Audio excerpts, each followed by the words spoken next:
Peu après l'équinoxe de printemps, le jour et la nuit se partagent équitablement les 24 heures de la journée. Le soleil vient de se lever. Pourtant, la forêt de Chaumont ne m'a jamais semblé aussi lugubre. Une petite pluie fine s'abat sur nous alors qu'une grosse masse nuageuse camoufle le sommet de la colline. Nous sommes 30 courageux agglutinés sur une minuscule ligne de départ et sélectionnés pour en découdre sur ce parcours sans ligne d'arrivée dont la pente peut dépasser les 50%.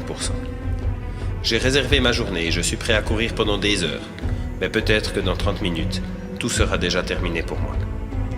Comme je n'ai pas pris le temps de faire une reconnaissance du parcours, je ne sais pas du tout à quelle vitesse je dois partir.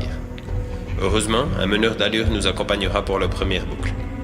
Il nous conseille de monter en moins de 18 minutes afin de se laisser le temps de faire une descente prudente et pourquoi pas, luxe suprême, de se ravitailler un peu avant d'entamer la boucle suivante. Toutes ces préoccupations se bousculent dans ma tête quand d'un seul coup, le départ est donné.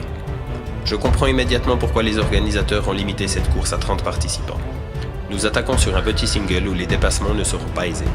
De plus, au vu du concept de la course, le peloton reste inhabituellement groupé au lieu de s'étirer rapidement comme dans les autres compétitions.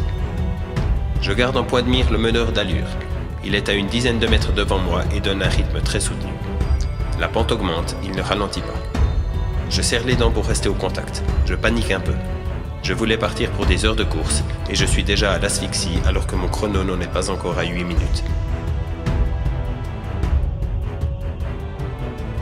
17 minutes 45.